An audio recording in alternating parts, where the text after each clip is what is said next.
My apologies. It is 7:06.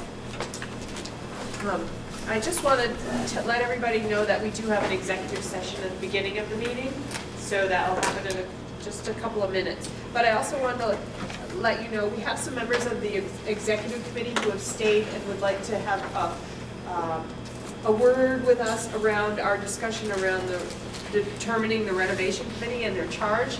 So when we come back from executive session, if nobody has any major objections, we'll have that discussion first, and then we'll move through our agenda just so that they don't have to stay till the end of the meeting to have their discussion. Okay, all right, we'll do that. And we really need to keep on task, so I'm going to ask Barry to announce to everyone when we're getting past our time, and he just did announce we are 5 or 6 minutes late starting. So, all right, is there any public comment at this point? Yes, can you just give your name for a minute taker? Okay. My name's John Tier, retired citizen. I live here probably, I have my wife works here for 35 years. What I wanted to talk about, I brought a picture, and when the school buses are here, and there's a bunch of cafeteria workers and teachers and aides want to get out and around here, and if these school buses that pass this point, it all gets backed up. So I've been trying to brainstorm a way to make it safer. So I had 3 ideas. Put a sign there, just say school buses stop here. But I just found out from the principal that this all gets shut down. I'd like to see that fixed. I'm trying to get you guys to think about it a little bit. My other thought, now after talking to her, if you put a little shunt here, no matter what these buses are doing, go into the parking lot, that might solve trying to come back here around and get on the roof. Or one more, and this one scares me a little bit, but it would be the safest, just put a road around here. I did the picture, so if I start talking about cars stopping and stuff, does this make sense, the picture, everybody? This is a school and this is, anyway, they could have a sign there, a little road shunt there, or a big road there. If they did this, you could actually have Boy Scouts or something do some of the prep work. I have a son that's an Eagle Scout, make it a community action thing. It's only about 20 feet, you know, then come in and pave it. That would be the cheapest, and it would solve it, I think. The only bad part about that, there's a sidewalk here. You may want to put some guardrails or something there to keep the people on the sidewalk and the cars, or you come back into the rooftop parking lot. So I thought I'd get you thinking about that. This is my first try. I wasn't happy about it. Then I did one other thing, brainstorm, tried to think out, I was taught to think outside the box at IBM. You could actually park the buses here like the Army does, herringbone, and then they did come back into the stream. But that's just, you know, there's other ways to go about this, but I sat out there one time, you got kids crossing the street, you got cars going and stuff. I'm trying to think of a way to make it, the whole thing I'm trying to say is try to be safe.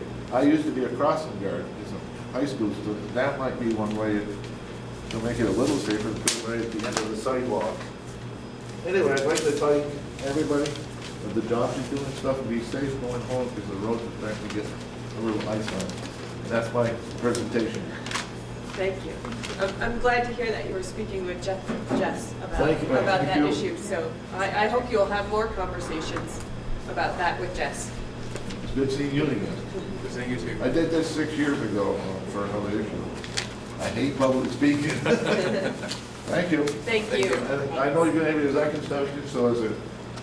Bye. Be safe. Drive safe. Thank you. Any other public comment? All right. We are in need of an executive session around Title I, BSA 313A7, academic records of students. So moved to go into executive session. Okay. Is there a second? All right. All those in favor of going, you and Jess? Okay, so we'll invite Jess and Patrick. guys can take your chairs with you. At least you have some. But I don't think we'll be that long. No, it should All be right, brief. all those in favor of going into executive session at 7:11, please say aye. Aye.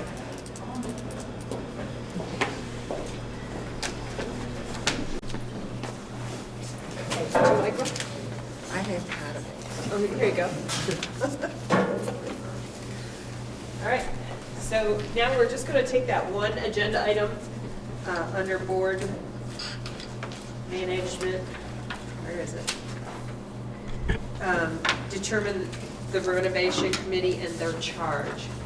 But we have a few members of the executive committee who have stayed and would like to chat with us, so. Do you want to start, or would you like us to start? So I think we were hoping that we could work together, that would be part of the charge for our group from the beginning, that if a construction, I can't remember Well, the wording exactly. Thank you, Rebecca. The executive committee is looking into, or has, in concept, agreed with the idea of a supervisory union office construction committee. But they didn't want to duplicate the work efforts, so they're hoping to work together with the possible MtAbe facility renovation committee to work together and around the work. Rebecca? Yep, so we just heard about this for the first time in our meeting tonight. So all we did was approve the concept that we would be willing to look into it to provide Patrick an analysis on a recommendation of whether or not we should basically build some type of structure for the superintendent's office as opposed to continuing long-term to rent some type of structure based on the cost.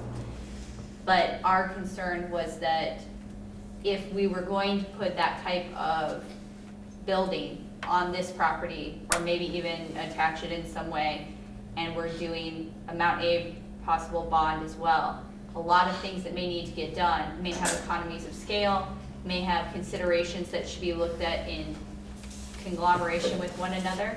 And so we basically came up with two thoughts on how we might work together in a committee, and I think we're open to either idea, but we thought it might be helpful for us to speak directly to you as opposed to playing telephone through Patrick. One idea was that we would simply have one committee with the charge to kind of look at both. But the difficulty there is that we're not sure how many people we feel would be a good number for a committee. Our second idea was that we have two committees, but that we require the committees to have liaison capabilities between the chairs or something, so that when appropriate, the two committees could work on the items that would make sense to work on together without duplicating efforts. And our goal, I think, on our board, and anybody can stop me if I'm saying it incorrectly, was that 11 seems too big, because after Act 46 and some of our other committees, we believe that outreach and involving lots of different people at the right times through a committee's process is important.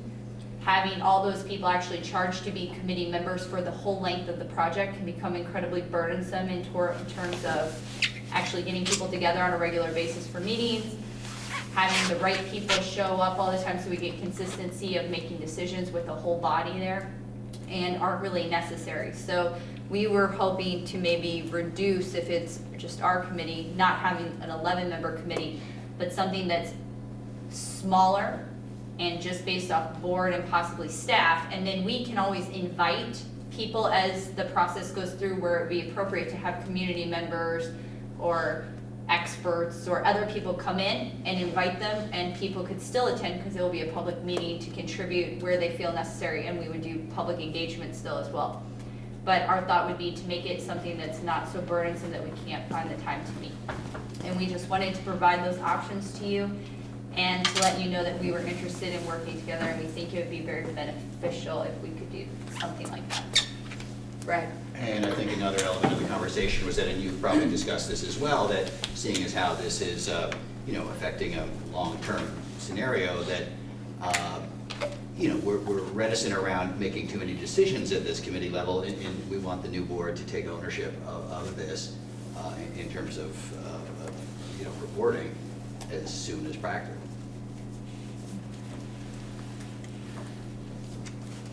Anita? I think that the reason why we worked with a bigger group was because, and I would, just to point out, you know, the way people feel about the supervisory union office and the supervisory union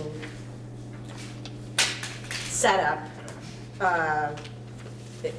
it may even be more important, is that people need to be able to feel like it's not being done by the board or by administration. It has to be, it has to feel like it. The whole thing that we went through the last time was it came from community, the community asked for it, for the group to be formed. And so even though there were issues trying to get everybody to be together, and there was a certain group that showed up every time, at the very least, we could say there was acknowledgement that we had citizens on the group, we had all different people in the group, to be able to go through the process of looking at what a project would be. So my concern is that if the supervisory union if the plan would be to have it on the grounds or in the school or whatever, I think it's logical that it would be part of the MtAbe process. And when I hear what Brad has to say, it does feel like it's kind of preemptive. And I think that as our boards are kind of on the waning end of the flea market, if you will, if you listen to WKO, it may be, this is going to have to be handled in a really, really smooth way, because people are going to feel like somebody's trying to put something over on them. Because this is, talking about a bond for MtAbe, we've broken that, you know, we floated it, people recognize it. Now, if we start including the supervisory union office, which I don't think it's a bad idea to figure it out, I thought maybe right here in the school, right in the building might work. But we have to be really careful with that and handle it in a way that doesn't feel like it's being done in the back room and then we just kind of bring people in when we, you know, it's really critical because people get really suspicious really fast. And the supervisory union budget is always an issue, and it's going to take some really deft public management. Chris? I also think we have to prioritize.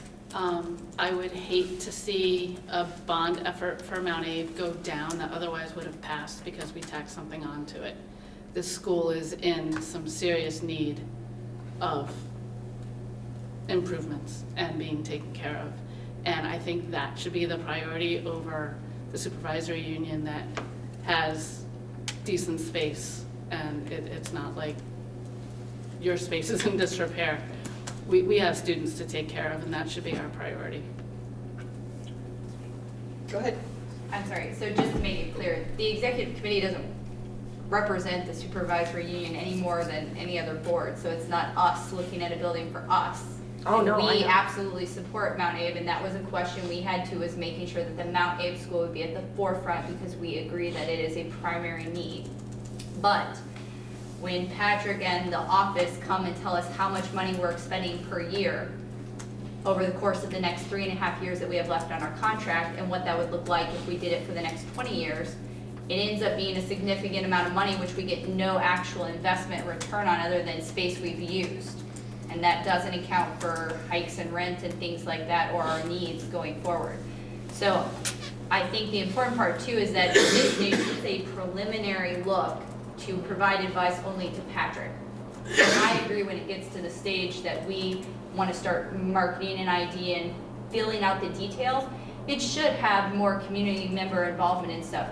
But if we want to actually get to information from a lot of sources and get it just to Patrick so we can even decide if it's something to pursue, I think sometimes we need to make some initial decisions in a timely fashion and then bring on the right people when it's appropriate. It would even be fine by us, I think, if there were a couple community members, but 11 is still a very large number to work with, as you all know. I mean, count your number over there.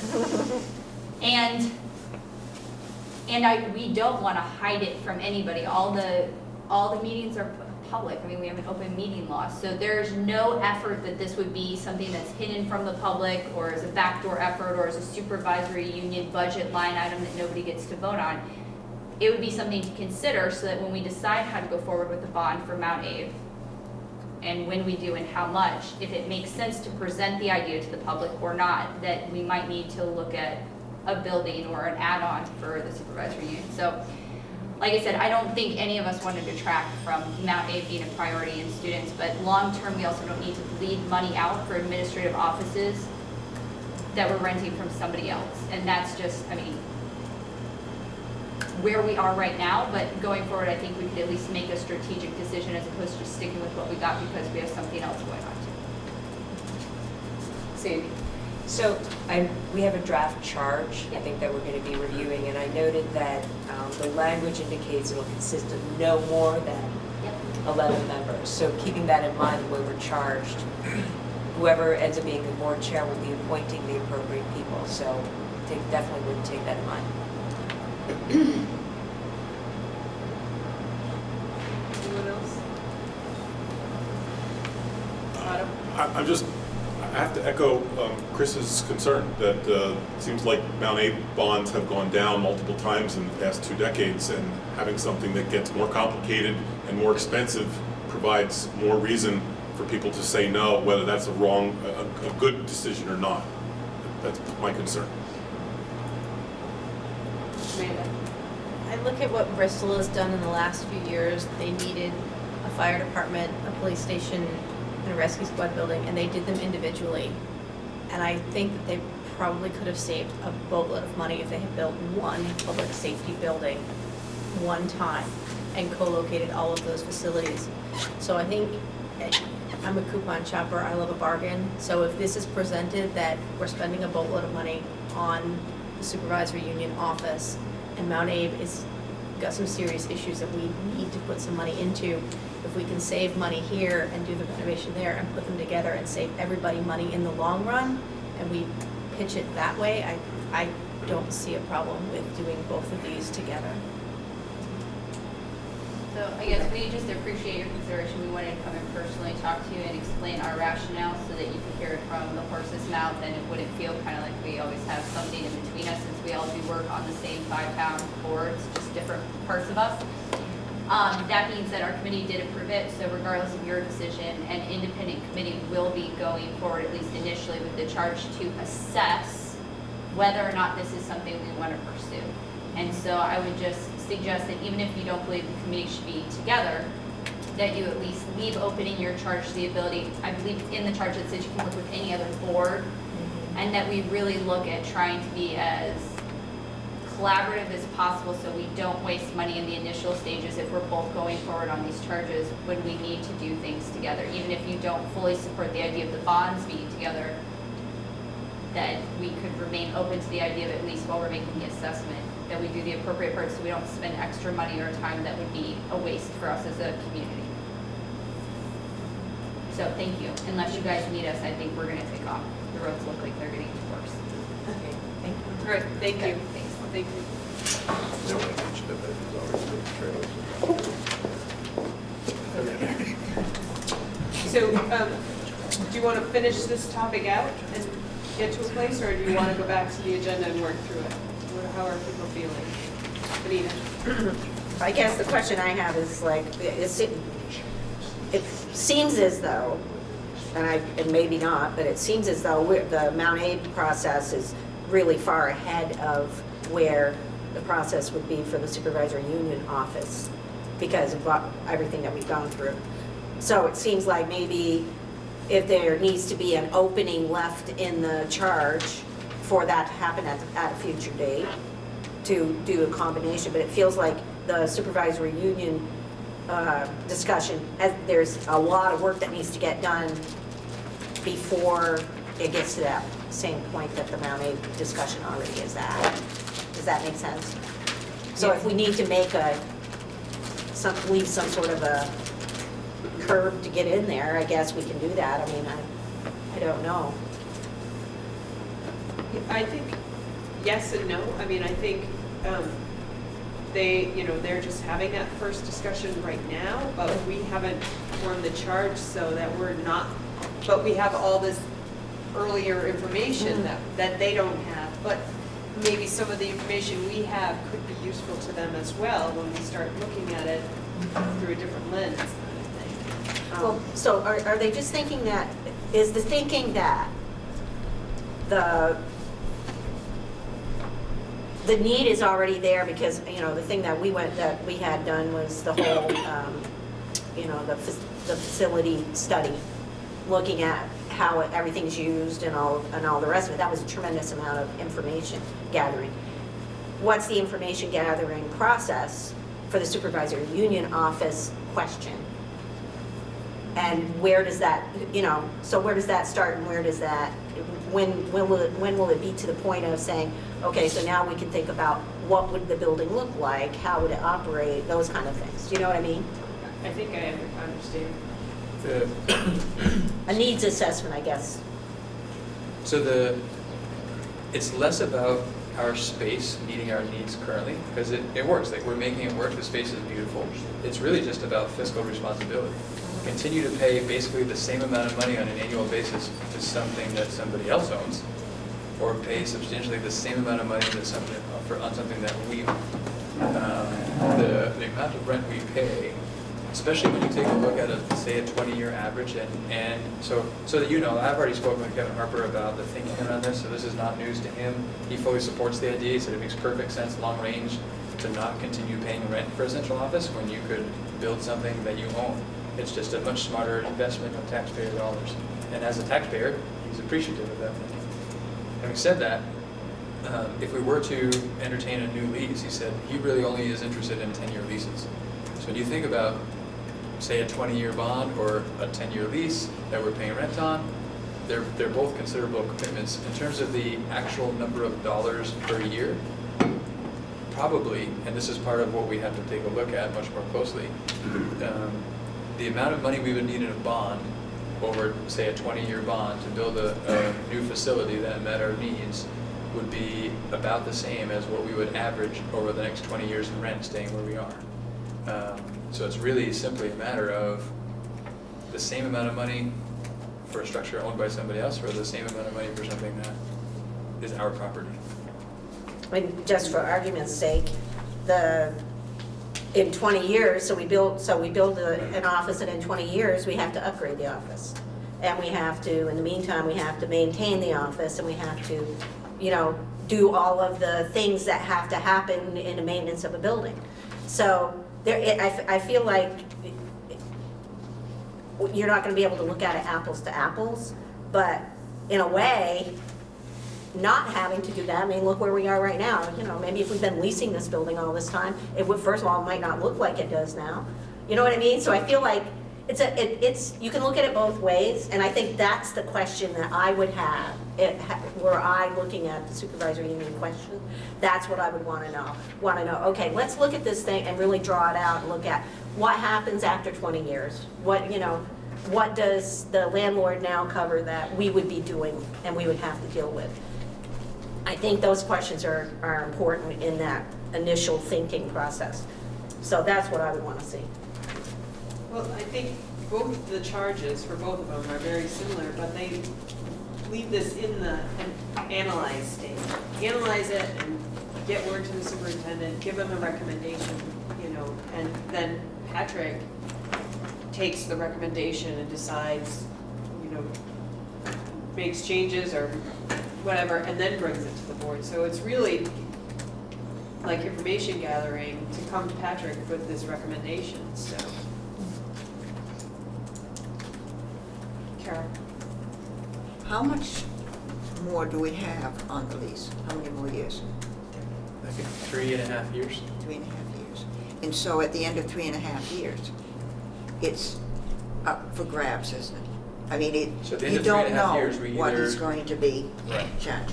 We either sign a new 10-year lease or find someplace else, is essentially the option right now. And chances are pretty good that the rent that you're paying now is not going to be the amount.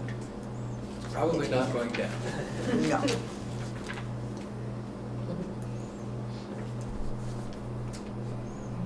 So in front of us tonight is, we decided to form a renovation committee. And the piece that we have now is the charge. Does this charge work to define their work? Is there something in it you don't want in it? There's something you want to change without going on past our time limit? Which is hard to keep track of because we're off the schedule.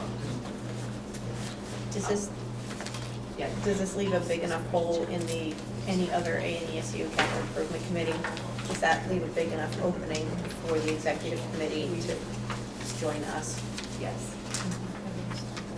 That was the intent of that language, that addition. It just sort of seems silly to have two committees doing very similar work. Both committees having the 5-town perspective. It's not like it's Beaman Elementary School that really has the New Haven focus. Both the executive committee and the MtAbe board have that 5-town perspective. And are their dates the same on that, on their charges, ours? Yeah, they approved the charging concept, so they're looking to have some language included that ties the two together a little more from their end. And part of the other thinking on the connection was there's the economy of scale opportunity. If there's already a group of construction workers in a construction outfit on MtAbe grounds, and somewhere else on the grounds there's another construction project, everybody's here, equipment's here, everything else, so there's that economy of scale. But also I think about there's substantial costs in the last MtAbe proposal for swing space. And so I'm curious about opportunities for the central office construction project to take care of some of the swing space needs, which may reduce the need for cost. That is essentially sort of wasted money. You're not getting any benefit structurally from swing space. It's a necessary thing to keep the education going. So we might, I don't know, just thinking about all those potential, just sort of economies of scale and thinking about how to spend money wisely. It makes sense to look at the two together. Very. We'd have to kind of move it along a little bit where. Okay. Do you want to? Do you need? You could move to adopt the charge as written. I'm thinking here, you know, we could eliminate, just leave the language shall consist of no more than 11 and eliminate the numbers around each and let that be determined by who sends a letter about it, and, you know, just, we don't have to have 4 community members if only 2 community members are interested. But are those numbers be no more than 2 of this particular? They were just a way to person? break it up, you know, to have a mix kind of thing.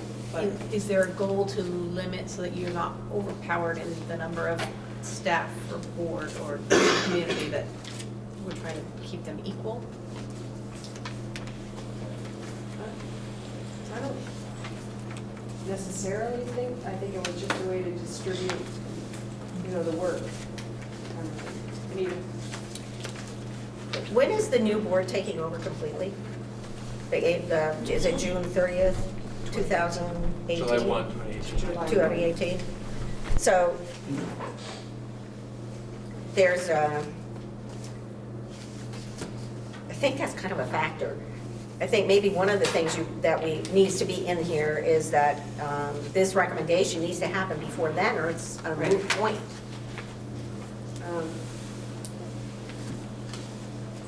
Yes, the committee shall submit a plan to the superintendent of schools no later Than than August August 1st, 2017. So that's And it does reference the recommendation his recommendation, meaning mine, would go to the MtAbe Middle High School Board and or ANESD Board. And I think that's another conversation that needs to be had. I think it's great. So an option, this came up in the executive committee, an option is wait and just let the new board determine if they want to pursue this bond or not. I think we're in a position where waiting doesn't work in our favor. So I think for the MtAbe board to say, let's get this thing rolling, recognizing that throughout this process, we're going to be transitioning to a new board, but we've initiated the work. My recommendation could then go, instead of to the MtAbe board, go to the new board. but at least the work is happening. And to put this on, to think that this is something that can be on the plate of the new board as it's just beginning to form, and there's so many other things they're going to have to do. I don't know that it'll get the attention right off that it should have. So just knowing the work is happening without them having to initiate it, but that ultimately, before any decision's made, it's going to come before them, seems to make a lot of sense. Otto? It states members of the committee will be chosen. Who chooses? They'll send me letters of interest, and then I would choose from The chair. The chair. Okay. Yeah.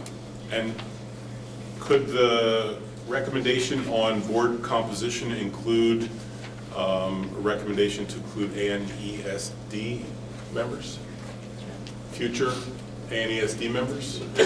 To kind of provide that continuity to that board? Sure.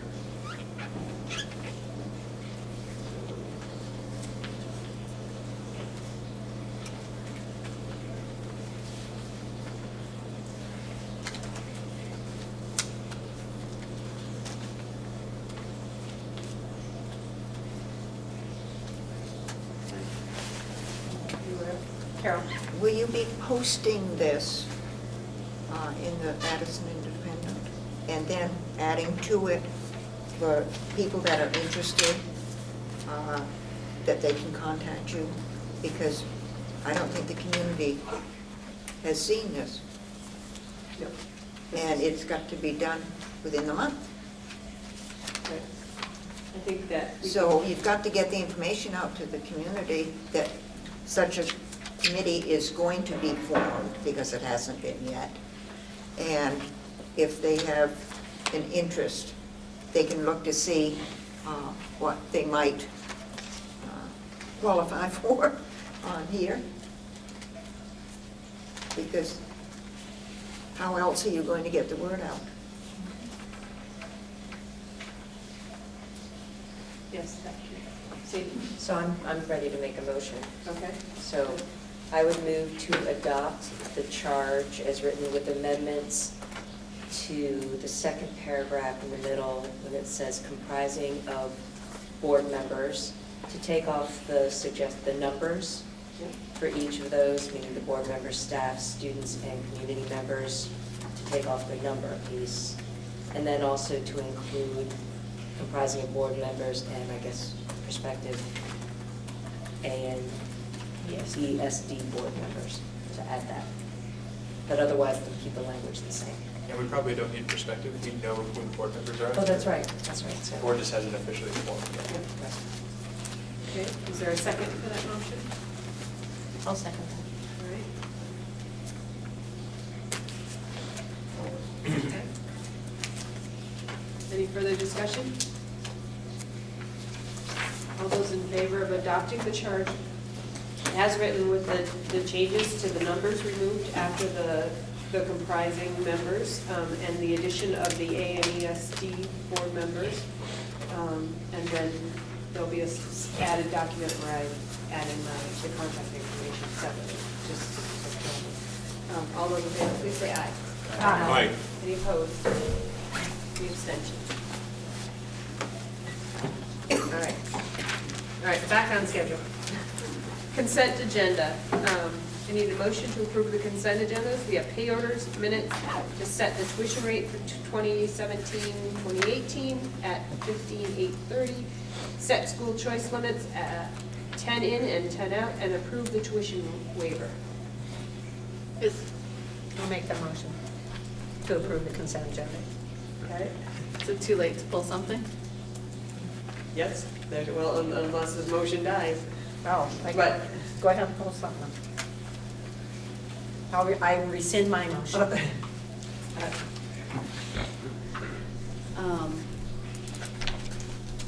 I wanted to pull item B, the minutes.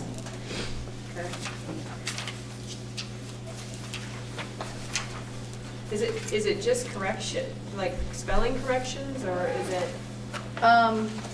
Well, there's minutes that were supposed to be included this time that weren't included last time, maybe I missed them. Right. So they're not, this is just for the 12-20 minutes. Is there a problem with the 12-20 minutes? The executive session, it says we came out and there was motion passed, voted and approved, but it doesn't say what the motion was.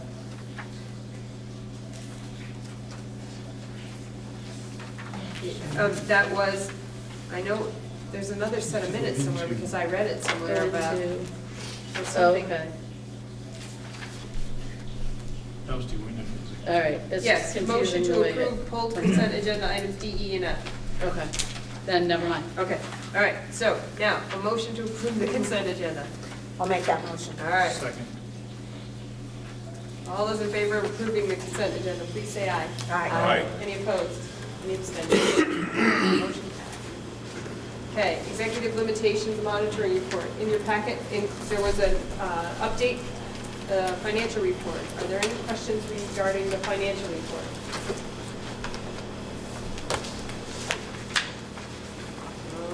Okay, moving on. There was also an update on the food service. Are there any questions regarding the food service update? Okay, moving on. There is no update on the strategic plan. So there's nothing to go. And the next action is to approve the FY18 proposed budget and warning. And Patrick has some new or updated information to share. For some reason, there are going to be extras, so for audience members, there will be enough to go around.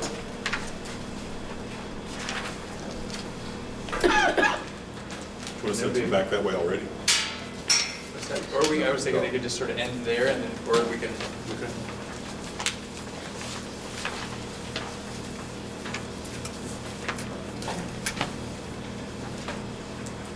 So what's coming around now takes a look at, it's a couple of slides from the presentation that you've all seen.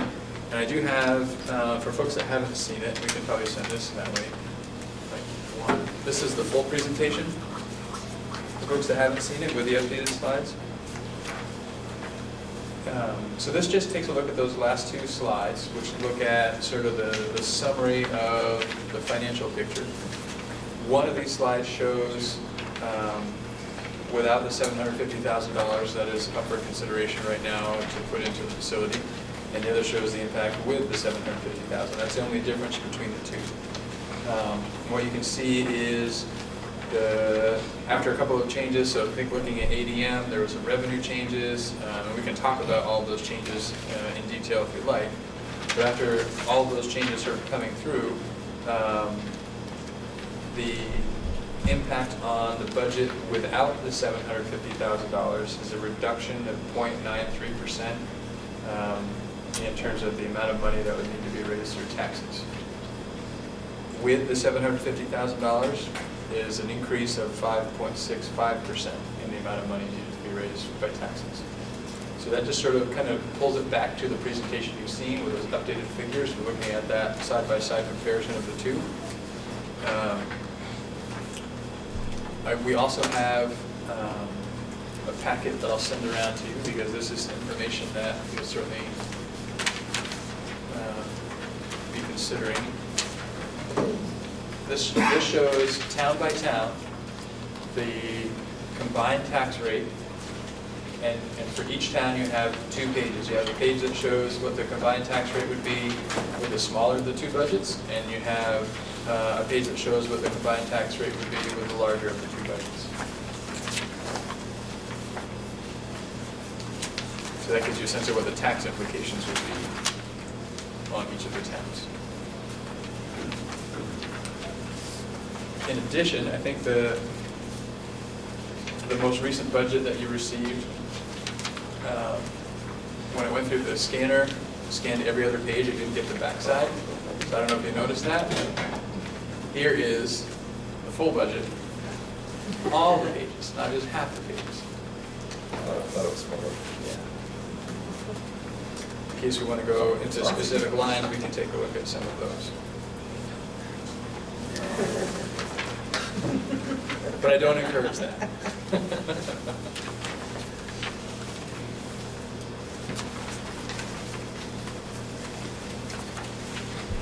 So the question on the floor is, just as it was last time we talked about the budget, do we or don't we make the financial commitment to invest in the facility, knowing that it has needs? We don't know what's going to happen with the bond. And in years past, the plan has been, let's try to get a bond, and if the bond doesn't happen, we have no more real money to put into the facility than we would any other year. Or at least we haven't budgeted money, considerable amounts of money to put into the facility to take care of some of the needs. Putting substantial money in, regardless of what happens with the bond, ensures that we can start chipping away at the facility needs, either way this goes. And you can see what the impact is in terms of the budget, in terms of the taxes, and all those factors. We can talk that all through. I think we've reached a point where for Plan B to be do nothing doesn't work anymore. We've done that for quite a long time, and we're starting to face some real issues. And there are issues that we don't even know that are just waiting around the corner, and that's what scares me most. We had the gym floor. That raised some awareness, I think, in terms of what some of the needs might be. And that was a cost. And while roughly $250,000 sounds like a big cost, relative to a building this size, it could be a lot more expensive should something else go next time. I also think about, this was the gym floor, and it absolutely had an impact on instruction. If it were somewhere else in the building, it could have an even greater impact on instruction. So I think we can no longer afford to not address the facility. So bond, no bond, either way, I think we've got to make a commitment to taking care of the facility. And the larger of these two budgets would do that.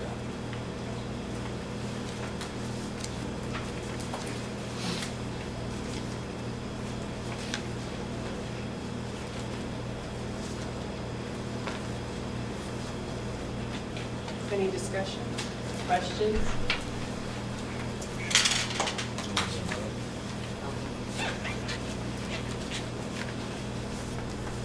Amanda? So I got an email from someone in New Haven, and Brad, I'm glad is still here, because maybe it looks like he was CC'd on this too, and I don't know how to answer the question.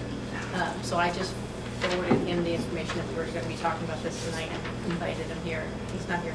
I'm just going to read the email because a lot of this is language that's not quite where I'm at. It's about CLA. And so New Haven wants to know if we're aware of how the city of Burlington had their CLA go down by 2.5%, which equaled a 6.1% increase in their school tax rate. And they want to know what's going on with Beaman and Mount Abe to see if that's something that the New Haven taxpayers are going to get hit on as well. So I don't know what this will equate to for the answer to that question. So in the packet that came around, which shows the tax rates, in there is the New Haven estimated education tax rate. And part of what is used to determine what the tax rate is the CLA. So if you look at the New Haven sheet for the, and the CLA is the same whether it's the larger or the smaller Mount Abe budget. Right. But that CLA of 97.89% was a relatively steep decrease in the CLA for New Haven this year. In years past, so I think over the last 3 years, and jump in Brad or Howard to correct me, but over the last 3 years it's been 100-point-something% CLA. So for that to drop down to 97.89 represents a 2 to 2.5% decrease in that CLA, which does have a negative impact on the estimated property tax rate. But the only way a CLA gets adjusted is through a new assessment for the town. So the CLA typically, although we've seen some interesting things, CLA typically kind of trickles down over time, where the assessed value of homes as listed on the grand list for the town is less than what fair market value would be. And so the more time passes before an assessment is done, the further away from fair market value the homes are assessed at. And you can see that it does have negative effects. So when you're dividing by less than 1, you're increasing your tax rate. So when that drops to under 100%, it has a negative impact on your tax rate. When it's over 100%, it has a positive impact. But a reassessment is the only way to change CLA. So even with this change in CLA, our estimated property tax rate still doesn't seem horrible, even with the increase. So you're looking at about a nickel, and that's more, give or take, each town, the difference on the tax rate is about a nickel between the larger budget and the smaller budget. So what that translates into is, so a 5-cent increase on the tax rate means $50 a year per $100,000 assessed. So if you have a $200,000 home, the tax rate increases by a nickel, it's going to cost $100 for that home over the course of the year. Bristol is going through the reappraisal right now.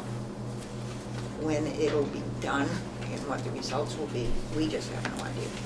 I was looking at the warning, and I have a warning A and a warning B, which is what we're deciding. And I'm just speaking for my, Bristol people that I happen to shown this to, and they were just astounded that warning B says the spending per equalized pupil is 8.2% higher than it was this year. I don't think they were so astounded at the 1.4. He would allow for some things, but 8.2%, the mouths dropped open. And if we have rate increases of whatever amount, people in Bristol, at least, with everything else that we have to handle, and that's the new fire department. Saw in the paper today that those people in the village area, their expense for the police department is, I can't remember what it said, did it say 11% increase on there? You put all that together, and I don't see how people are going to be able to afford this budget, if that's the budget that we decide on. I mean, those people that just got their Social Security supposed increase, no, they didn't get increases. They got less than they've been getting. How are they supposed to be able to pay their property taxes if their taxes, just are going up and up and up?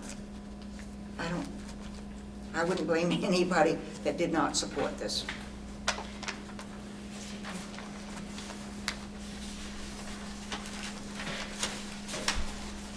And that is the catch, right? That's the trick. So the challenge is, I've sort of, over time I've developed the opinion, we don't really get to choose whether or not to spend money on facilities.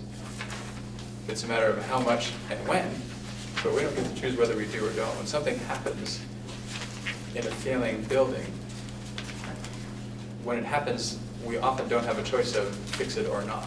So if some plumbing issues happened over a science classroom or a series of classrooms, we probably couldn't choose to fix or not fix that. We would be subject to fixing that in an emergency situation at whatever the cost happened to be without having the opportunity to do a plan for it. So the risk is planning for it, and how much do we plan for it, or not planning for it, and we have to fix it anyway, and we scramble to try and find a way. And that is, it's that delicate balancing act.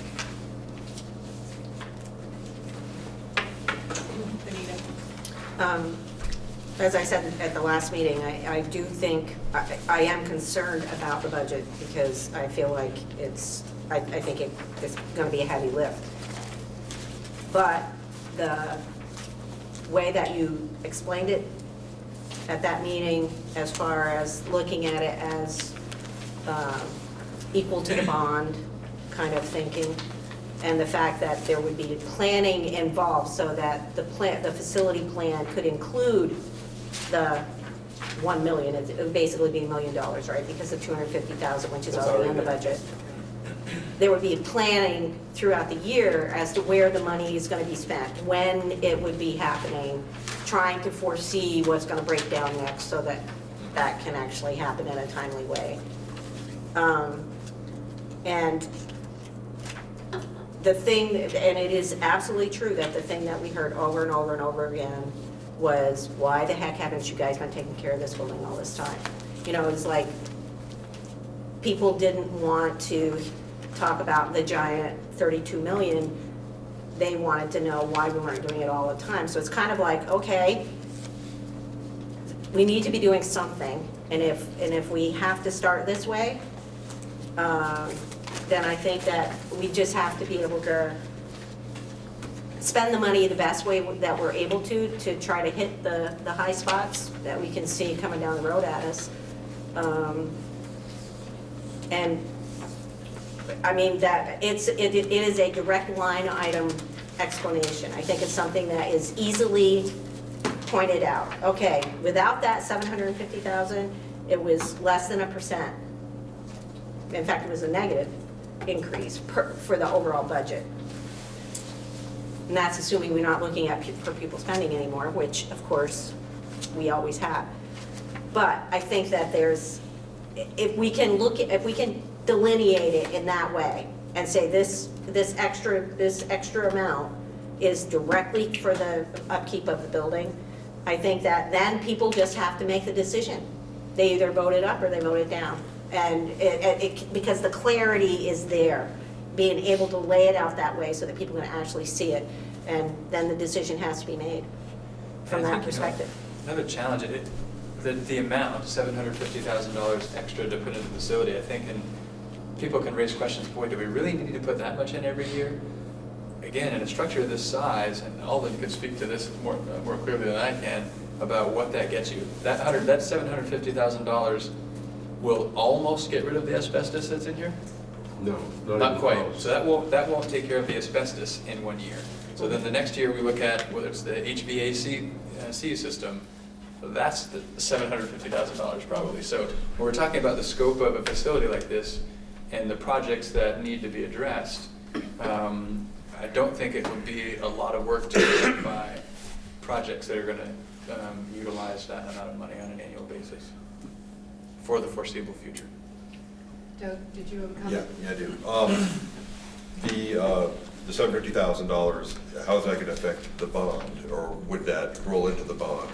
If it, you know, that would need to be known. Another thing, people might take it as almost like a, you got to go for the bond, or you're going to be paying the higher taxes. And you'll be paying higher taxes anyways with the bond. So I don't know how to present that, because people may, say, well, you're going to get $750,000 a year. Let's not even go for the bond then. And then you're just piecemealing it out every year. Whereas if you had the whole master plan with the bond, things go a lot more smoothly. So that's and I can explain that a little bit too. So Plan A should still be pursue a bond. If the larger of the two budgets is approved by this board and then approved by taxpayers, that would be the vast majority, in all likelihood, of the principal and interest of a bond. So that money would shift from spending that annually, chipping away at things, into paying for principal and interest on a bond. Then it would just be whatever the balance would be that would have the budget impact. But it would be, our assumption is that $1 million essentially that's in there, the bulk of that would go to the principal and interest, and that might not leave a whole lot more than that needed to cover the principal and interest of the bond. And if the bond doesn't pass, we still have money that we can put into the facility, and we'd be chipping away at things.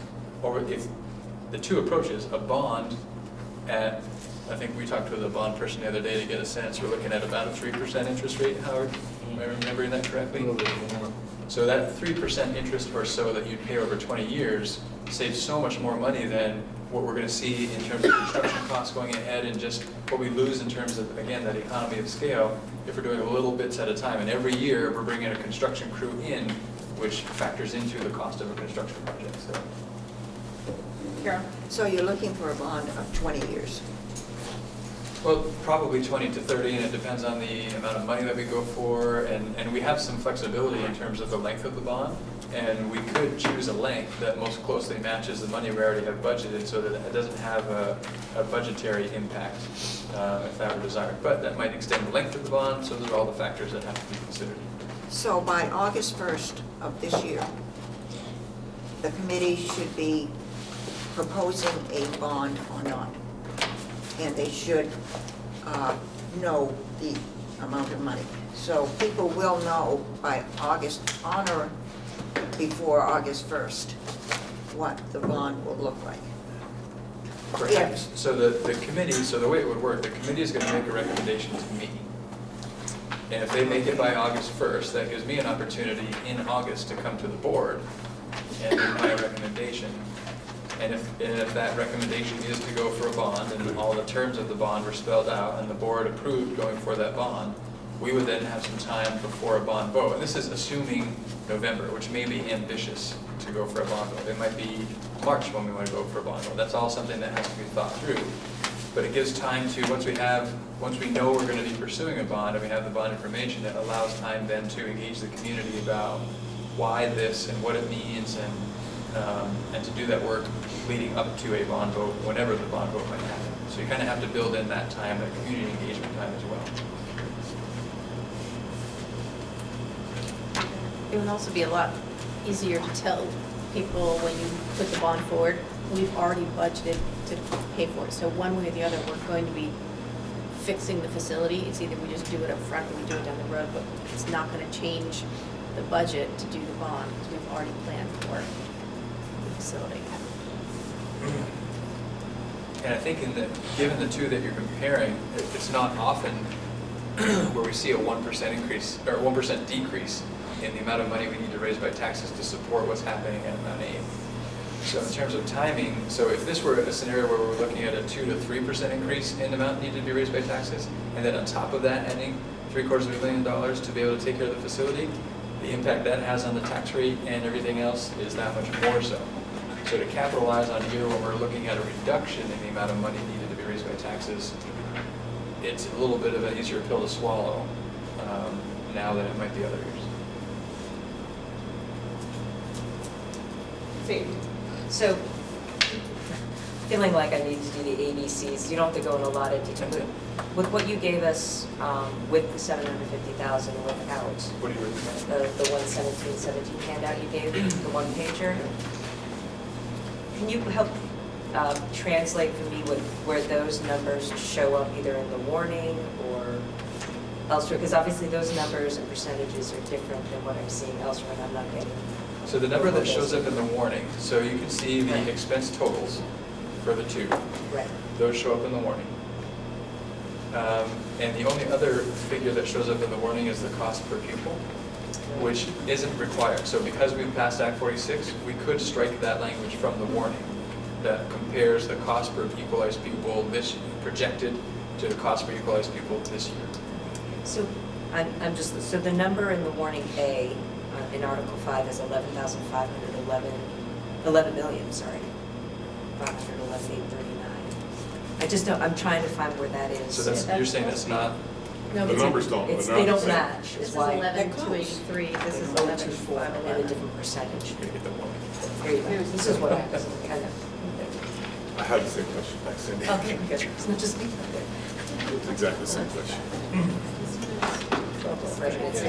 Yeah, they're. Right, yeah. Can I speak? Yeah, sure. Yes. What happens is, the reason why they're different is because we have the Hannaford Center. We have to take out the on-behalf payments and tuition made to the Hannaford Center. When we do that, if you added those payments back, Sandy, to that 11,005,000, you would come up with those figures. It's about $600,000 and something. Okay, so that goes to Hannaford. That goes to Hannaford.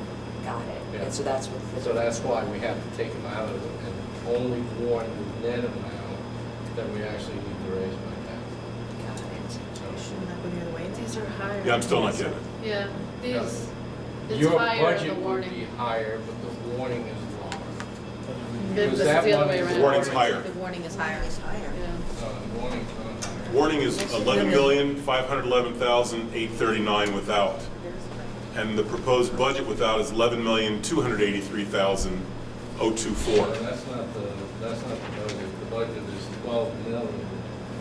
You have to, right, you know. So when you're looking at the bottom there, that ed spending, that is not the total expenses. So if you look right above, Okay. expense totals are the total expenses. That's sort of the budget. 12,179. That's correct. That's the amount.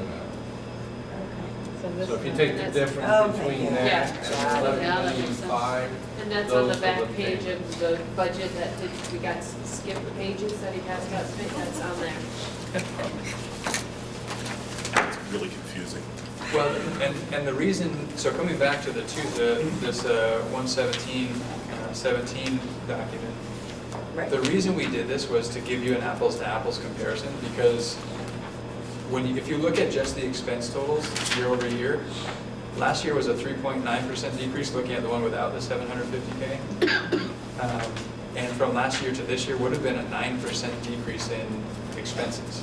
So budget to budget, that's the comparison. What that doesn't factor in is the change in where revenue has gone. Revenue that used to go to schools, that now comes to the central office. So it's not really a fair comparison for you or for taxpayers to be looking at just the total expenses. The fair comparison is taking total expenses, whatever they may be, subtracting out total revenue, and really when that comes out in the wash, how much money do taxpayers need to fork over to support what's going on? And that's why we boiled it down to that on the bottom. Now, in terms of, so that's what makes sense, and that's the clearest way we could explain the change over time in the budgets. It doesn't necessarily correlate to what's required to be included in the meeting, in the morning. Okay. So Now, the amount that you would add to that to make it work would be $667,430 For to Hannah. the warning for the Hannaford Center. 383 of that is our tuition to the Hannaford Center, 383,302. And the on-behalf payments that we don't even see, they go straight to the Hannaford Center. There's 284,128. So if you add those two, and you add those to the warned amount, it comes out with our total expense.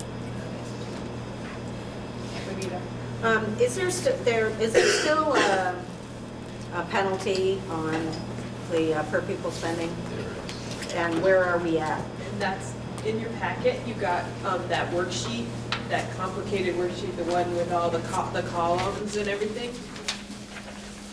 Can you just This tell one? me? Can you just tell me, Yeah. are we in the penalty phase? 17. We're not. We're under, okay. Yeah. Both of these budgets keep us under the excess spending threshold. Okay, because if we did do a construction bond, am I right that then the construction money does not get added into the per pupil spending? It's likely that some of that, or Would the be able majority to- of that, is would be, eligible yeah. for exemption, Okay. which is not the case. So in the 750K, Yeah, that is that's all right, eligible. that goes smack on. Yeah. Brad, did you have something? Oh, thank you. Well, because New Haven was referenced, Amanda, thank you. So I did respond to that select person who had inquired. I don't know if Burlington did have some sort of aberration in their CLA. Maybe they just got reassessed. I don't know. But at the time, we were looking at your preliminary Mount Abe numbers and New Haven numbers, and we were looking at a relatively flat year-over-year rate. Now, for New Haven, I will say that rate last year is 1.4922, and I'm looking here at 1.5767. That's a good 8 cents higher, a good 5-something%. That's $250 for every $300,000, homeowner. So, in terms of New Haven, you asked, that's what the numbers that I'm seeing are. And yes, there is upward pressure on taxes because of the CLA is under 100%, and that's just the way it is. We can't control that, but that's a factor.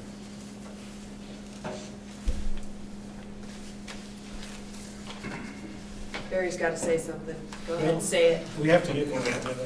I don't know how to get this faster on this part.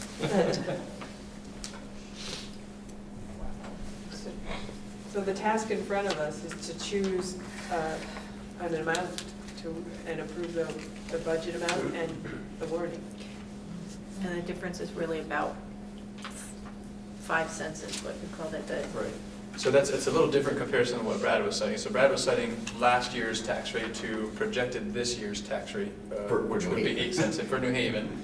But really comparing the two different Mount Abe budgets that you have before you, the difference is roughly a nickel. Howard and I kind of talked about that earlier today. It's, you know, plus or minus a nickel is the difference on the tax rate between the two Mount Abe budgets that you had before. Which is $50 per 100,000. Per 100,000.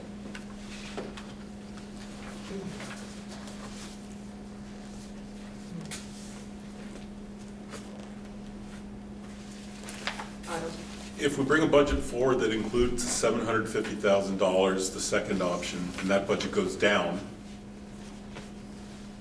it'll come back, we'll have to make adjustment.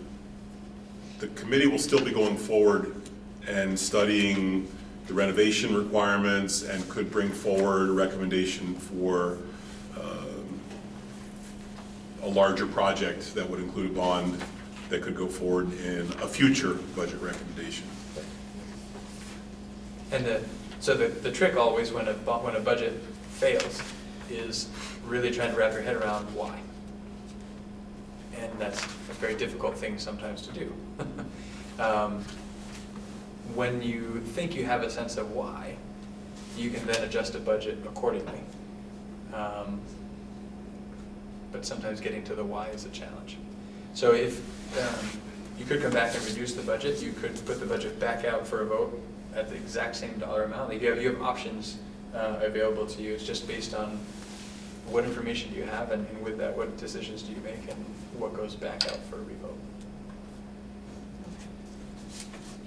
So bottom line, just so I make sure I'm understanding this. So from last year's budget to this year, if we did option A, we're at a minus 9.03% from the previous year? 0.93. Sorry. I'm looking at the amount needed to be raised by taxes. So Oh, point depends on nine. what you're looking at. So 9.03 Right, I'm looking is at the expense expense. total. I'm looking at the expense. Technically, yes. And to me, that's misleading because of the change in revenue. So we're not really going that much further down, is what you're saying? One could argue whether so It's less, we're spending, so Mount Abe's spending is down. right? In large part because the central office assessment is way down for Mount Abe, because money that used to come to Mount Abe from the state now comes to the central office from the state, so we reduce the amount we need to assess to Mount Abe. So there's sort of that sort of shell game going on that I'm trying to sort of expose here, and really looking at the apples to apples comparison is how many taxpayer dollars is it going to take to support programming at Mount Abe. That factors out all of those different revenue shifts and really looks at what's the real change we're talking about for taxpayers. And that's where that bottom line comes in.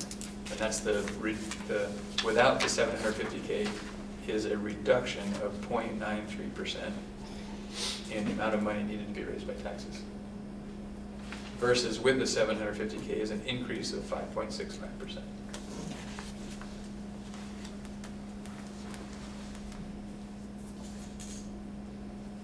Anita? I'm ready to make a motion. Excellent. Let's hear it. I move that we approve warning B. Okay, and that's the one in the amount of $12,261,839. Yes. I'll second that. Can we offer a friendly amendment? We have to get into friendly amendments.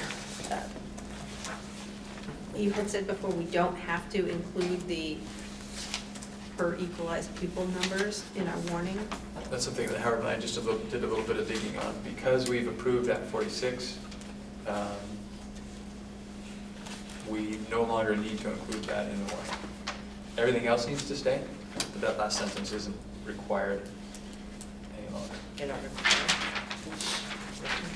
The one that compares, that shows the percent increase in equalized pupil spending.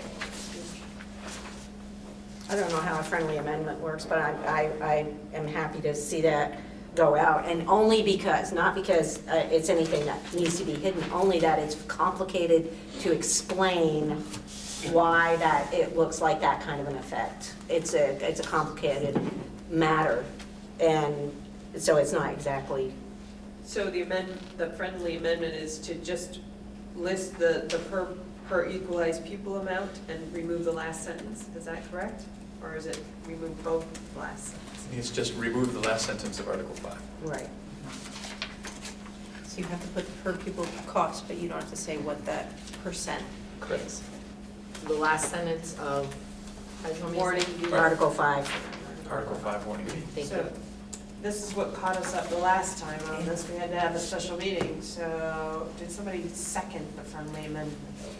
I second the friendly amendment. We need to make the same change, For Article 1 of the other warning, of the Right, B side, of the, There's two. the actual Voters. voting one. So it's in the meeting, the annual meeting one, and in the, And in the warning. So just needs to be the both annual spots. meeting warning and the, no, so remove the last sentence.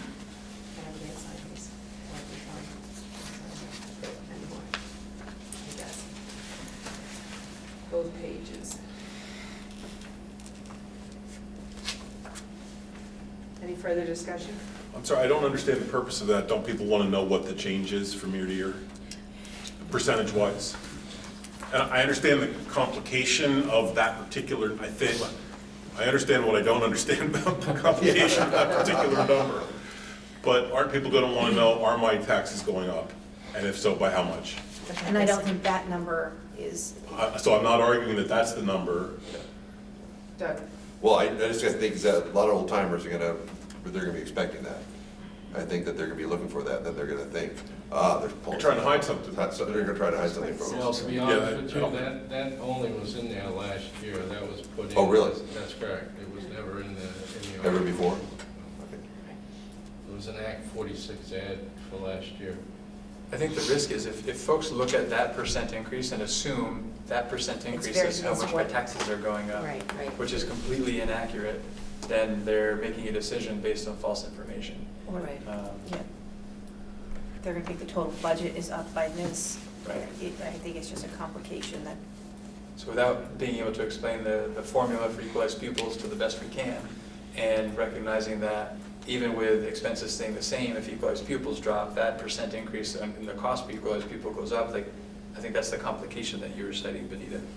That's hard to really get everybody to understand. Because when you see these increases, all these different percentage increases in all these different places, it's people kind of want to see everything matching up, and that the equalized pupil number was a big deal for several years, and then it kind of, well, no, we're going to look at the overall budget, and then, oh no, we're going to do this and do that. I just feel like that's just unnecessary, complicated for people to, because all the information about that actual increase in the spending is all going to be in the reports anyway.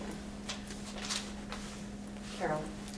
I think it would be wise to leave it in since it was in last year. Somebody picks up their book from last year, brings it with them, and looks at the difference, and they're going to say, why didn't you put it in this year? You put it in last year. Are you hiding something from us? And they're going to assume that. I apologize for getting into wordsmithing, but is the increase 5.65%? No. Depends on what increase you're looking at. Right. And that's The why. 12,261,839 is an increase of what percent over what previous? And could you put in that sentence a such and such percent increase there rather than the equalized pupil increase? So you're giving information about the increase over the base from last year. I think the only, It'll be a turn. exactly. Right. So this is what sort of what Howard and Don are talking about. I don't know how much, I don't believe we have a lot of latitude with the language of the warning, except that last sentence. Okay. And only that last sentence, because we approved Act 46, and we go effective July 1, 2018. Specifically that caveat that we have adopted Act 46. gives us the latitude to not have to include that last sentence. Okay. I think that's the only latitude we have with any of that language. Doug? Yeah, and that's only in the warning, right? You'll still have the worksheet in the book. Right. Oh, yeah, So, right. so they'll still, the book will still have the worksheet that we see here, but it won't be in the warning, so people are, their initial reaction is not gonna Not gonna be be sticker something, shock. so. There are two yeah. summary pages that are going every annual report that'll show all these changes and increases, so those. And it shows the last 4 years, and you'll have that side-by-side comparison to see what has happened, what's the trend been with equalized pupil spending. Won't necessarily show the percent change in equalized pupil spending on that sheet over years, but you'll see the actual dollars changing in equalized pupil. In part because then on that same sheet, you'll see, oh, well, look what's happening to our equalized pupil number. It was this, and then it dropped down to that, it dropped down to this. So you can see the correlation to decreasing equalized pupils, increasing cost per equalized pupils, because there are fewer kids to spread the cost around by. Okay. Any more discussion around the friendly amendment? All right. All those in favor of approving the friendly amendment, which would be the striking of the last sentence in Article 5 and the last sentence on the second page in Article 1, please say aye. Aye. Any opposed? Yes. Any abstentions? Would you like that noted in the minutes? Yes, please. Minute taker, would you be Yep. noting that? Thank you. All right, so now the motion is to approve the FY18 proposed budget in the amount of $12,261,839 with the changes to the wording. Any further discussion on that? So the only question I have is around what's the appropriate amount to adopt? The total expenses or the amount in the warning? The warning. It's the It's the warning. warning? The warning. And Doug, did you have it? Oh, because it doesn't. Yeah, I wasn't here last week, or last meeting, so I just want to make sure nobody get riffed this year, are they? I don't want to bring that up, that terrible note here. Very good, okay, I just want to make that clear.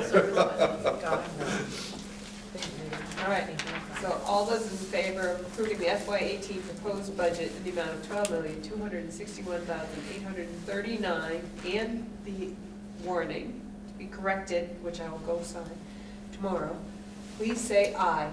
Aye. Any opposed? Yes, Any abstentions? Noted again? yes, please. Is that, was there a motion for that? You made it. Oh. The very Friendly amendment vote, I'm like, what are they voting on this for now? I got confused, I'm sorry. Me too. All right. Okay, so I can't sign the warning until those sentences are removed. Just Yeah. call me and I'll figure out how to get there as soon as I can. Okay. You're not gonna run down there at 6:30 in the morning? I chance to see Sophie again. Well, I see something in the little one. Castro on the way back at 5:45. If you, So, Jim. you are ready by 8 o'clock, I can go there at 8 o'clock, so. It's too cold to go walking? I see you pass me, I'm like, that must be her. All right, now, moving down, we are at F, discussion of feedback on 2.2 treatment of staff and 2.3 financial conditions and activities, and those were enclosed in your packet. Anyone have any feedback on those drafts?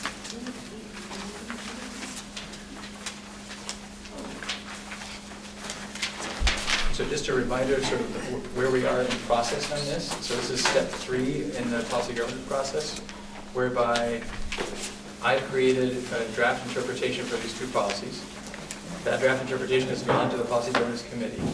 We've talked about that, I've gotten feedback from the policy governance committee. I've used that feedback to make additional drafts, and that's what you see before you now. So this is the opportunity at the local board level to provide the input or some feedback on these draft interpretations, which I will then incorporate and present to the executive committee in February for their adoption of my draft interpretations, which then gives me sort of the green light to use those interpretations to actually write the monitoring report for these policies, which you will then get an opportunity to see as well and provide feedback on.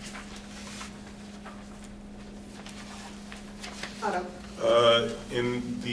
So for 2.2, treatment of staff, in the first section of the first page, operate without written, will not operate without written rules, clarify rules, etc. At the bottom of that page, superintendent's interpretation starts with, defines personnel rules, a set of expectations, etc. The next phrase is what I have a question about, evaluation procedures as the process used to determine level of job performance. And I'm still trying to understand where those procedures are described. You showed me a link to the personnel. Supervision and evaluation. Yeah, and is that a policy or a procedure? Because I went to try to find it again, and I went back there, and there's policies and procedures, and I couldn't find anything under policies that looked relevant. And under procedures, there's a section called educator supervision and evaluations. Is that the one? So then I pulled up educator supervisions and evaluations, and as I read it, it basically says you should have a procedure. It doesn't describe the procedure, it just says you should have a procedure. So the interpretation points to we should have a procedure, and the procedure says we should have a procedure. There is a more articulated supervision evaluation process, and it talks about the different steps and depending on where someone is in the process, what that means for them in that year in terms of observations and goal setting and things like that. So when I'm referencing the supervision evaluation documents and the possible evidence for that section, those are exactly what I'm referencing. Okay, so I didn't get far enough then in terms of... Yeah, you didn't quite get to, and I don't know where they live on the website, but you did. I know you didn't quite get your eyes on what I have in my thinking about the supervision and evaluation documents. There's a lot more meat to that. It's under professional development. Professional development. Okay. And I looked at professional development, and professional development to me looked like it just talked about strictly, can I say, getting additional education in classes. It didn't look like it had to do with performance. I think what will be useful is when you see the first draft of the monitoring report where there's actually evidence included, which will be the documents specifically that I have in mind. So that'll eliminate the sort of mystery about what documents are we talking about. You'll see specifically the documents I'm referencing as evidence. Okay. And then you'd have the opportunity then to question whether or not that sufficient evidence has been provided that I'm in compliance with the policy. Okay. And that's the feedback that you can then give to Dawn as board chair that goes to the executive committee. So you get to say, I don't think there was sufficient evidence presented, or I had questions about some of the evidence, whatever that feedback may be. And when is that report going to come down? Is that next month or the following? So next month is the opportunity for the executive committee to accept my draft interpretations as reasonable or not. Interpretations. Yes, exactly. Okay. So if in February the executive committee says we accept your interpretations as reasonable, I can then begin preparing the monitoring report. If they say they're not reasonable and we need some changes made, I've then got to make changes for the March meeting, where potentially in March, the executive committee could say, now we agree that these are reasonable. Okay. And then I can begin writing the monitoring report. So it's a little bit unclear as to exactly which month you're going to. I'm not trying to pin you down, I'm just curious, No, like if it's like sooner or later, and it could be. So more or less, the month following the adoption of my draft interpretations by the executive committee, you should see a draft monitoring report, which will have actual evidence from this list of possible evidence or something else that I'm in compliance or not with the policy. Okay. Thank you. Any other feedback, comments? Okay. All right. Next is for you members who were here last year, you remember Armando presented us with this little checklist of financial management questionnaire that it requires a signature from the board chair. So we have that. It's a list of things that are happening in our district and how they're happening. So we need a motion to authorize me to sign the document And this is just to help prevent. It's around financial. I think it's an AOE requirement. Yeah. So our assumption is that there are some monies that come into the AOE that one of the catches is that the AOE demonstrates that there are certain internal controls happening in these SUs for the money to flow through them into the SUs.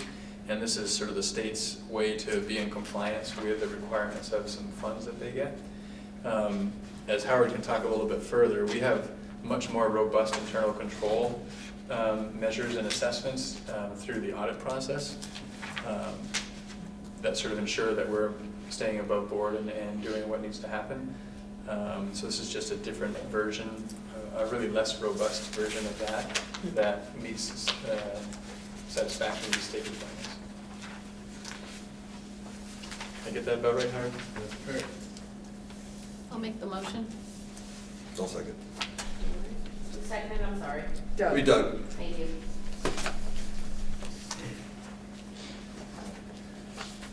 Any other questions, comments?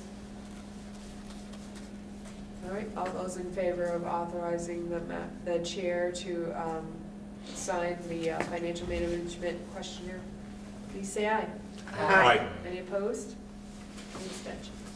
All right. Okay. Moving down, included in your packet was an update on the bargaining council. Any questions regarding that? Okay. There was also an update from the Policy and Governance Committee. Any questions around that? All right. The last item here is the discussion to provide feedback on the draft interpretations on Policy 4.3 agenda setting. That was included in your packet, and that is a board monitoring report that will be the first one of its kind for 4.3 done. So, is there any feedback around the interpretation?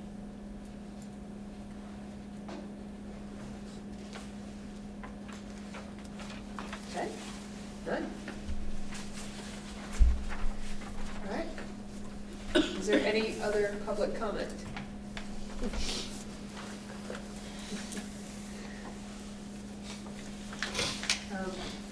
And we will need another executive session, but maybe before we go, we can finish our board self-evaluation, and then when we come out, we can simply adjourn. And one other thing I want to point out is that I removed the other at the policy and governance table. We talked about having other on the agenda and how if we are going to get more in line with policy governance, we would be following our board work calendar and we would have no need for other. So I took it off. I made a judgment call and pulled it off, thinking we'll just move ourselves right into that, sticking to our agenda planning. Does somebody have, Otto has it up. All right. Are you ready? Yes. What level of engagement, what is the level of engagement of all board members? High or low? High. That's it. That's the question, first question. What is the level of engagement of all board members, high or low? I vote for high. I'd say High? That's what I'm hearing. That's what I'm hearing. Okay. Next one, was the agenda followed? Yes or no? Yes. Yes. Next one, was the agenda linked to the board's annual work plan? Yes or no? Yes. Yes. Yes. There was sufficient board time spent on community linkage? Yes or no? No. No. No. I heard a Discussion? That's no. That's we're laughing at ourselves. Okay. There was sufficient board time spent on ends discussion? Yes or no? Yes. Yeah, we spend a lot of time talking about the budget, that's all matters. But it is. At a reasonable cost. It's all right? about the That's ends. ends. Better be educating those children. Yes or At a no? reasonable cost. Yes. Yes. There was sufficient board time spent on executive limitations? Yes or no? Yes. Yes, we did. I'm going to keep rolling. If someone wants me to stop, I'll come back. The consent agenda was used appropriately? Yes or no? Yes. Yes. Okay, comments. What went well with the meeting? I think there's a lively budget discussion. Other comments on what went well with the meeting? I'll move to the next one. We can come back to well if you want to add to that. What concerns do you have with the meeting? weather. And I'll ask the third question. How could this meeting be improved? Standing. Shall I attribute a name to that comment? How about we keep the time there? Well, we're not done yet. We're not done yet. But so far following that. So I'm ready to click the done button. 3 comments. What went well with the meeting? What concerns do you have? Or how could this meeting be improved? Anything else you'd like to add? Nope. Shall I complete the survey? Yes. Push the button. Done. Thank you. Thank you. Okay, so we are in need of an executive session under Title I, BSA 313A1A, contracts. But before we have that motion, in looking at the open meeting law, we need to make the determination that the topic we are about to discuss and the discussion itself would put the district at a substantial disadvantage. So it needs to happen in a 2-part process, and the first part has to be the sort of identifying that it puts us at a substantial disadvantage without saying why we're going into executive, without, spilling the beans kind of thing. So, at this point, the statute that we're referencing is contracts, and because we are in an ongoing negotiations with our staff at this point, any discussion we have might give away our strategy or our plans, so that would put the district at a substantial disadvantage. So in order for this to work, we need a motion that establishes the disadvantage. And then once we've established the disadvantage to the district, which the discussion would do, then we need a motion to go into executive session citing that disadvantage. Otto. I move that discussion about contract would be at a substantial disadvantage in the public session. Is there a second? I'll second. All right. All those in agreement that the discussion of contracts in a public session would put the district at a substantial disadvantage, please say aye. Aye. Aye. Any opposed? Any abstentions? All right. Now, knowing that this discussion would put us at a disadvantage, I will entertain a motion to go into executive session, and we will invite Patrick and I think just Patrick. just Patrick. Howard, you can leave, and Justin, you can head out slowly down the road. Drive careful. All right, so would someone care to make that motion? I'll make a motion. Howard. Yeah, I will. I'll second. Drive careful, Howard. All right, we'll go into executive session at 8:41. Thank you.